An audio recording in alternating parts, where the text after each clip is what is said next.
Echo. Echo is a new TV show on Disney Plus. It's a Marvel TV show. It's part of the MCU. We've seen this character Echo in the Hawkeye TV show. If you've seen it, she was part of it. She was the deaf. She was the deaf and dumb. The woman who couldn't speak and listen. She's also handicapped, especially abled. I think that's the right word. This entire show is about her. It's about Echo. The Daredevil villain, Kingpin, is also part of it. The villain from Daredevil Netflix show is also part of this. He is the main villain of Echo. Now, the story of Echo is about this young woman and a Native American young woman who is very skilled when it comes to fights. She's trained. She was trained as a child to fight. She's part of a gang, and she was raised by Kingpin himself.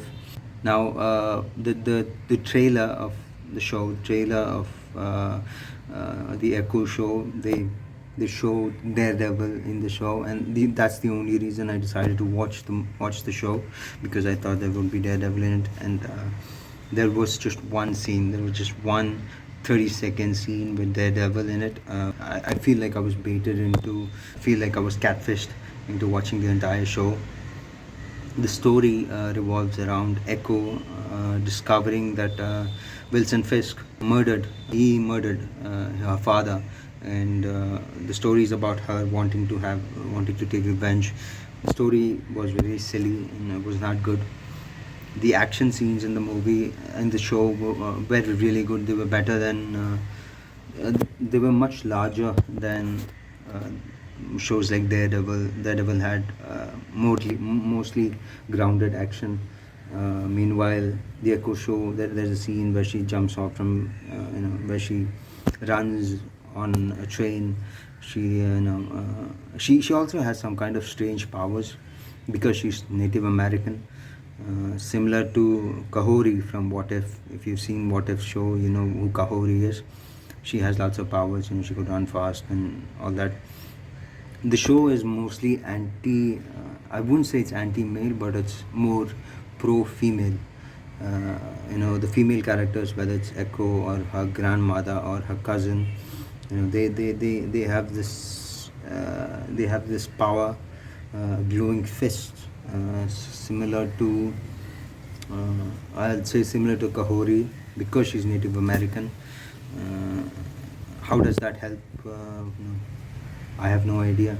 The powers that they have is inconsistent, and sometimes they could beat up big men, 7-foot tall men. They could just beat them up, even though they're 5-foot women, which is very strange to see. But on Hollywood, it's been normalized. You could see tiny women beat up large men, which will never happen. But this is a superhero TV show, so that's fine. I wish the show was better. I wish the show had more Daredevil. I wish the show stands on its own. I liked Hawkeye. I thought the Hawkeye show was really good. It was fun. It was engaging. I saw the entire show, but somehow the show Echo didn't live up to my expectations. I thought it would be as good as Hawkeye, but it's not. It's also a very serious show. It takes itself very seriously. Unlike Hawkeye was a light-hearted show. I wish the Echo show was more light-hearted and not so serious. But at the end of the day, it is what it is. The show isn't as good as Hawkeye. It's not as good as Moon Knight. The show, like I said, is about especially abled woman who trained fighter like Daredevil. I can see how female audience would love such a movie. They would love to see themselves be represented on big screen. I understand that part, but as a viewer, as an audience member, I did not enjoy the movie. I wish the movie was better.